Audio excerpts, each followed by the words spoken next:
सिंध में टीचर्स जी भर्ती वारो अमल जारी आहे। इन सिलसिले में मुख़्तलिफ़ सवाल भी जेके उहे भर्तियुनि जे हवाले सां उभरी रहिया आहिनि। जाली डोमिसाइल हुजे या जेके किथे पोस्टूं घटि आहिनि या उम्मीदवार जेके आहिनि उहे वधीक पास थिया आहिनि, उन्हनि जो छा थींदो। इन्हनि समूरनि जे मामले ते जेको आहे अॼु असां स्कूल एजुकेशन खाते जे सेक्रेटरी अकबर लिगारी सां ॻाल्हि ॿोल करण जे लाइ उते उन्हनि जी ऑफिस मौजूदु आहियूं। भर्तियुनि जो अमल चंद महीना पहिरीं शुरू थियो ऐं इन जा मरहला घणा आहिनि, इन जा मसइला बि घणा आहिनि, उनजे करे टाइम लॻे पियो। पर बहरहाल हाणे प्राइमरी जो अमल ईअं आहे त जेके पहिरीं पॉलिसी जे तहत 55 ऐं 50 खां मथे जेके पास हुआ उन्हनि तक़रीबन सभिनी खे ऑफर लेटर मिली चुका आहिनि। कोई एकड़ ॿेकड़ को रहियल हूंदो, कंहिं सबब जे करे रहियल हूंदो ऐं उन्हनि जा अॼु खां मूं तफ़सील वठणु शुरू कया आहिनि त अपॉइंटमेंट ऑर्डर्स केतिरनि खे मिलिया आहिनि। इहो अपॉइंटमेंट जो सिलसिलो यानी प्राइमरी टीचर्स वारो 2 या 3 हफ़्ते जून ताईं मुकमिल थी वेंदो। GST असां पहिरीं शुरू कयो, वरी कोर्ट जे करे रुकिजी वियो हो, वरी असां ॿीहर शुरू कयो आहे। GST जो मरहलो बि असांजो तक़रीबन मां सम्झां थो त 15 जुलाई ताईं असां अपॉइंटमेंट ऑर्डर्स ॾेई छॾींदासीं। जो मुंहिंजी कोशिशि इहा आहे त अगस्त में जीअं ई असांजा स्कूल खुलनि त असांजा टोटल उस्ताद जेके बि अपॉइंट थिया आहिनि उहे सभु स्कूलनि में हुजनि। असां अगस्त जे महीने में पोइ वरी असां उन्हनि जे पघारुनि ते कमु शुरू कंदासीं ताकी उन्हनि जो पघारूं वक़्तु सर मिली सघनि। 50,000 जे क़रीब उस्ताद आहिनि, शायदि अञा बि कुझु मथे थियनि, छो जो रोज़ बरोज़ टीचर रिटायर बि थियनि पिया।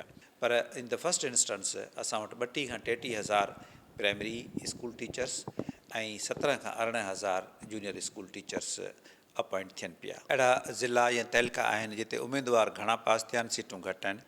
ॿिया वरी तहलका अहिड़ा आहिनि जिन में सीटूं घणियूं आहिनि, उमेदवार घटि पास थिया आहिनि। जिन में घणा उमेदवार पास थिया आहिनि उहे सभ खां वधीक हैदराबाद ज़िलो आहे। हैदराबाद ज़िलो आहे ऐं पोइ वरी डिस्ट्रिक्ट ईस्ट आहे कराची जो। टाउन या तहलका जेकॾहिं ॾिसजनि त इन्हनि खां अलावा लाड़काणू आहे, सखर आहे, कंबर आहे, दादू आहे। इहे तहलका जेके आहिनि इन्हनि में कैंडिडेट्स वधीक आहिनि, सीटूं घटि आहिनि। वरी जीअं असांजे लाड़ वारो हिसो आहे, इन में कैंडिडेट्स तमामु घटि ऐं असां वटि सीटूं घणियूं आहिनि।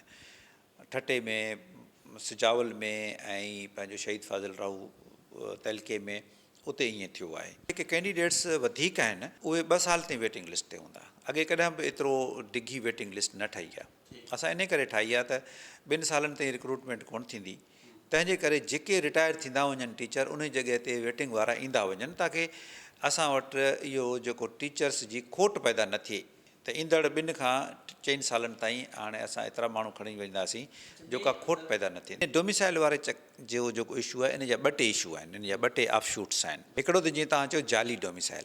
जाली डोमिसाइल वारो लिकी इन करे कोन सघंदो जो असां डोमिसाइल वेरीफाई कराईंदा। जाली जो मतिलबु आहे त हुन माण्हू को फ़ोटोशॉप ते वेही को कूड़ो ठाहियो आहे या कूड़ियूं सयूं कयूं आहिनि, DC जूं कूड़ियूं सयूं आहिनि या ॿिया डॉक्यूमेंट सभु कूड़ा ॾिना आहिनि।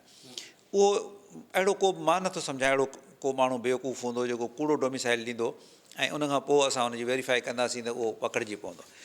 डोमिसाइल डिप्टी कमिश्नर साहिबान जा थियल आहिनि, जारी थियल आहिनि, लेकिन असां उनखे आमतौर ते कूड़ो डोमिसाइल ईअं करे चवंदा आहियूं भई उहो ॿिए सूबे जो आहे, ॿिए सूबे जो आहे, पर उनखे उहो ड्यूली इशूड आहे, डिप्टी कमिश्नर हुनखे इशू करे चुको आहे।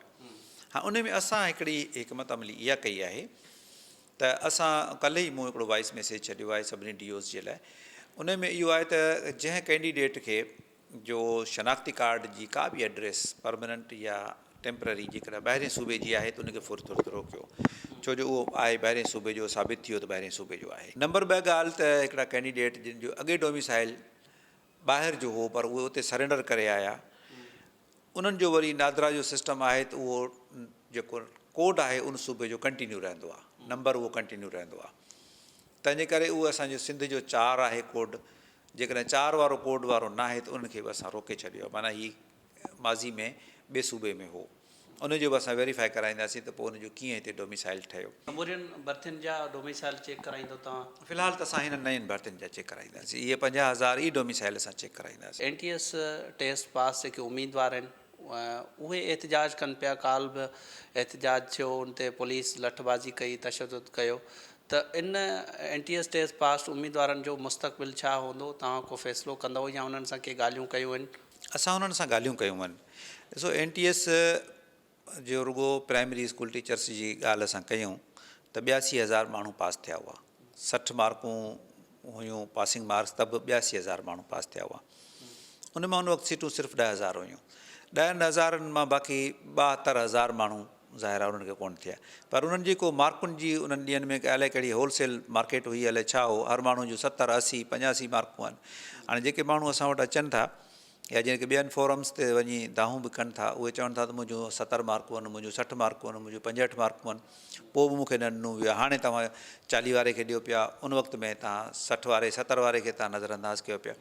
त हर दौर जी पॉलिसी हूंदी आहे ऐं हर दौर जी थर्ड पार्टी जेका आहे उहा उन्हनि ॾींहंनि में शायदि मार्कुनि ॾियण में फ़राख़ दिलि हुई। तो को एकड़ ॿेकड़ का ईअं थियो हूंदो, किथे का ग़लती अहिड़ी थी हूंदी। जीअं मिसाल हिकु ॿ मुंहिंजे नज़र में आई त कैंडिडेट्स हिकिड़े चयो त मुंहिंजूं मार्कूं मिसाल 82 हुयूं, पर मूंखे छॾे 81 वारे या 80 वारे माण्हू खे नौकिरी ॾिनी वई। उहो असां वेरीफाई कयो त उनजो क्लेम सचो साबित थियो, पोइ असां उनखे ऑर्डर करे नौकिरी ॾिनीसीं। अहिड़ा कुझु क्लेम वारा माण्हू हाई कोर्ट में विया, ठीकु आहे। पोइ हाई कोर्ट सगोरी उन ते हुकुम ॾिनो सेक्रेटरी एजुकेशन खे त तव्हां ग्रीवेंस कमेटी ठाहियो ऐं उन ग्रीवेंस कमेटी में इहो शइ डिसाइड करे पॉलिसी जे मुताबिक़, उन वक़्त जी पॉलिसी जे मुताबिक़, कानून जे मुताबिक़ हिकिड़ो स्पीकिंग ऑर्डर पास कयो। हाणे इन खे कोर्ट जे ऑर्डर खे तमामु घणो मिसइंटरप्रिट कयो आहे असांजे नौजवान दोस्तनि। उहे चवनि था असांखे कोर्ट हुकुम ॾेई छॾियो आहे त ऑर्डर ॾियो, पोइ असांखे ऑर्डर नथा ॾियनि। उहा कमेटी खे काफ़ी ॾींहं थिया आहिनि हैदराबाद में, उहा कमेटी माण्हुनि खे ॿुधे पई, पिटिशनर जेके आहिनि उन्हनि खे घुराए उन्हनि खे ॿुधे पई ऐं उनखां पोइ उहे फाइनल शयूं कंदा मूंखे ॾींदा वञनि पिया।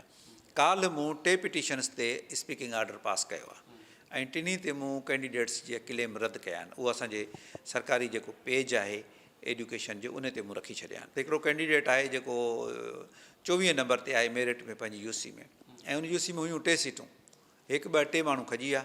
उहो 24 नंबर ते अचे थो मूंखे ॾियो। हाणे 24 खे ॾियूं त पोइ 23 वारे खे बि ॾियूं, 22 वारे खे बि ॾियूं। अच्छा, पोइ 24 वारे खे ॾियूं त पोइ 34 वारे खे बि ॾियूं। पोइ त सिलसिलो किथे बि कोन थो रुकिजे न, ऐं एतिरियूं सीटूं किथां आणियूं। फार्म डी जा जेके सभई उम्मीदवार साम्हूं आया आहिनि त फार्म डी उन्हनि जो न आहे, तव्हां उनजी स्क्रूटनी बि करे छॾी आहे, मतिलबु शुरू कई आहे, त उन्हनि जो छा हूंदो स्क्रूटनी करण खां पोइ, छा तरीक़ेकार? कराची में घणा कैंडिडेट आहिनि अहिड़ा, उन्हनि जा 2 टे क़िस्म आहिनि। हिकिड़ा कैंडिडेट उहे आहिनि छोकिरा छोकिरियूं जिन खे कराची वारनि खे इहा ख़बर ई कोन हुई त डोमिसाइल ऐं PRC फार्म सी खां सवाइ बि को डी फार्म हूंदो आहे, उन्हनि खे ख़बर ई कोन हुई। उन्हनि जा सभु असां कागज़ चेक कया, शनाख्ती कार्ड, बर्थ, डोमिसाइल, एवरीथिंग, हर शइ उन्हनि जी कराची खां हुई। उन्हनि खे असां हिकिड़ी लिस्ट ठाहियूं पिया उन्हनि जी, उहे सभु लिस्ट कंप्लीट करे इन क़िस्म जी असां CM साहिब खे रिक्वेस्ट कंदासीं स्पेशल परमिशन वठी, छो जो उहो पॉलिसी में नथा अचनि। पोइ उहो CM साहिब जी मर्ज़ी आहे त पाण कनि था या काबीना में आणनि था। उहो असां गुज़ारिश कंदासीं त हिननि खां ॿारनि खां थोरी ग़लती थी आहे ऐं इहा हिननि जी दरगुज़र करे हिननि खे ॾिनो वञे जिन डी फार्म बाद में ठारायो आहे। पर उन में वरी के डी फार्म जा या डोमिसाइल जा इवन अहिड़ा इशू बि हुआ जेके ॿाहिरिनि सूबनि जा हुआ। हाणे उहो कल्ह जेके असांजी मीटिंग डिस्ट्रिक्ट साउथ में थी आहे, मुंहिंजे ख़्याल में 3-4 असां वटि अहिड़ा डोमिसाइल असांजे नज़र में आया जिन जा शनाख्ती कार्ड ॿियनि सूबनि जा हुआ, त उन्हनि खे त असां रोके छॾियो। सेक्रेटरी स्कूल अकबर लिगारी जी अवां ॻाल्हि ॿोल ॿुधी, उन इहो ॿुधायो त कराची में जेके आहिनि उहो जाली डोमिसाइल जो इशू जेको आहे उहो साम्हूं अचे पियो। इन करे असांजे घरू खाते जे सेक्रेटरी सां मुलाक़ात करे जेके समूरियूं 50,000 भर्तियूं आहिनि उन्हनि समूरियुनि भर्तियुनि जो जेको आहे उहो डोमिसाइल चेक कराइण जो हिननि फ़ैसिलो कयो आहे ऐं समूरनि डिप्टी कमिश्नरनि खे इहे हिदायतूं जारी कयूं वेंदियूं त उन्हनि जो डोमिसाइल जेको आहे उहो चेक करायो वञे। उनखां अलावा हीउ सॼो भर्ती जो अमल PST वारी भर्ती वारो अमल जेको आहे उहो मुकमल थी वियो आहे। बाक़ी समूरियूं भर्तियूं जेके आहिनि उहे अगस्त ताईं जेको आहे 1 अगस्त ताईं मुकमल थी वेंदियूं।